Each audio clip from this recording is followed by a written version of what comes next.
ദേ big T V report ചെയ്തിരിക്കുന്ന ഈ breaking വാർത്ത നോക്കി. കേരളത്തിൽ നിന്ന് അനിൽ ആന്റണിയെ രാജ്യസഭയിലേക്ക് പരിഗണിക്കുന്നു കേന്ദ്രമന്ത്രി. 3 MLA-മാരെ ജയിപ്പിച്ചു കൊടുത്താൽ അതിന് പ്രത്യുപകാരം വേണ്ടേ? ആ പ്രത്യുപകാരം കൊടുക്കുമ്പോൾ ആർക്ക് തന്നെ കൊടുക്കണം? അവർക്ക് വേണ്ടി ഏറ്റവും കൂടുതൽ സഹായം ചെയ്ത മുതിർന്ന നേതാവിന്റെ മകന് തന്നെ കൊടുക്കണം. അങ്ങനെയാണ് അനിൽ ആന്റണിക്ക് കേരളത്തിൽ 3 താമര വിരിഞ്ഞതിന്റെ സന്തോഷവും അതിനുള്ള സമ്മാനവുമായിട്ടാണോ ഈ മന്ത്രിസ്ഥാനം കൊടുക്കാൻ പോകുന്നു എന്ന് സംശയിക്കേണ്ടിയിരിക്കുന്നു. അല്ലാതെ തെരഞ്ഞെടുപ്പിൽ മത്സരിക്കാൻ സീറ്റ് കൊടുക്കാമായിരുന്നു, കൊടുത്തില്ല. അതിനു മുന്നത്തെ തവണ ലോക്സഭയിൽ സീറ്റ് കൊടുത്തു, 8 നിലയിൽ പൊട്ടി. നിയമസഭയിൽ മത്സരിക്കാൻ അവസരമുണ്ടായിട്ടും ഒരിടത്തും പരീക്ഷിച്ചില്ല.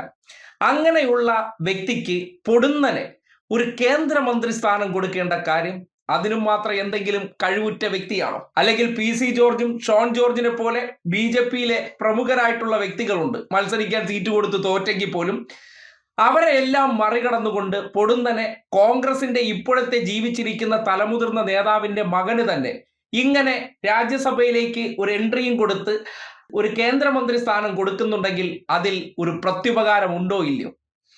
തെരഞ്ഞെടുപ്പിന് തൊട്ടു മുന്നോടിയായിട്ട് ആന്റണിയുടെ ആവേശം എന്തിനായിരുന്നു എന്ന് ഇപ്പോൾ ബോധ്യപ്പെടുകയാണ്. മകനെ എന്തുകൊണ്ട് പറഞ്ഞ് BJP-യിൽ വിട്ടു എന്ന് പറഞ്ഞാൽ, എന്താണോ വെള്ളാപ്പള്ളി നടേശൻ ഈ നാട്ടിൽ ചെയ്തിരിക്കുന്നത് അതിന്റെ മറ്റൊരു വേർഷനാണ് ആന്റണി എന്ന മുതിർന്ന നേതാവ് ചെയ്തുകൊണ്ടിരിക്കുന്നത്. വെള്ളാപ്പള്ളി മകനെ BJP-യിൽ നിർത്തിക്കൊണ്ട് കാര്യങ്ങൾ നീക്കുപോക്ക് നടത്തുന്നു. അതുപോലെ താൻ കോൺഗ്രസിൽ നിന്ന് സംസ്ഥാനത്തിന്റെ കാര്യങ്ങളെല്ലാം ഒരു പാലം പോലെ മകനിലൂടെ കേന്ദ്ര സർക്കാരിലേക്ക് എത്തിക്കാനുള്ള നീക്കുപോക്കുകൾ നടക്കുന്നുണ്ട് എന്ന് കൃത്യമായി ബോധ്യപ്പെടുകയാണ്. അല്ലാതെ പൊടുന്നനെ ഇങ്ങനെ ഒരു രാജ്യസഭാ സീറ്റും അതിനോടൊപ്പം തന്നെ കേന്ദ്രമന്ത്രി സ്ഥാനം കൊടുക്കേണ്ട കാര്യമില്ല. ജോർജ് കുര്യൻ ഒഴിയുന്ന വേക്കൻസിയിലേക്കാണ് നിയമനമെന്നാണ് പറയപ്പെടുന്നത്.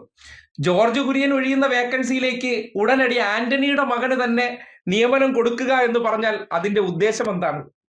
നമ്മൾ എന്തെങ്കിലും പറഞ്ഞാൽ ഉടനടി അതൊക്കെ എന്തെങ്കിലും തെറ്റിദ്ധരിപ്പിക്കാനാണ് പറയുന്നതെങ്കിൽ ഒന്ന് ആലോചിച്ചാൽ മാത്രം മതി. കോൺഗ്രസ് അധികാരത്തിൽ ഇരിക്കുമ്പോൾ ജീവിച്ചിരിക്കുന്ന കോൺഗ്രസ് നേതാവിന്റെ മകന് കേന്ദ്രമന്ത്രി സ്ഥാനം കൂടി കൊടുക്കുമ്പോൾ സ്വാഭാവികമായിട്ടും സർക്കാരിനെ സംബന്ധിക്കുന്നിടത്തോളം കാര്യങ്ങൾ കൂടുതൽ സ്മൂത്ത് ആക്കി കൊടുക്കാൻ വേണ്ടി കേന്ദ്രന്മാരും കൈയയച്ച് സഹായിക്കുന്നു. ഇത്രയും കാലം ഈ നാട്ടിൽ ഗവർണറെ ഉപയോഗിച്ച് എന്തെല്ലാം പ്രതിസന്ധികൾ സൃഷ്ടിച്ചതാണ്. ഇപ്പോൾ എല്ലാം വാരിക്കോരി കൊടുക്കുന്നു. തിരിച്ചും MG സർവകലാശാലകളിലും കേരള സർവകലാശാലകളിലും ഉന്നത വിദ്യാഭ്യാസ വകുപ്പിലെല്ലാം അവർ ആഗ്രഹിക്കുന്നവർക്കുള്ള നിയമനങ്ങൾ തിരിച്ച് പ്രത്യുപകാരമായി ചെയ്യുന്നു.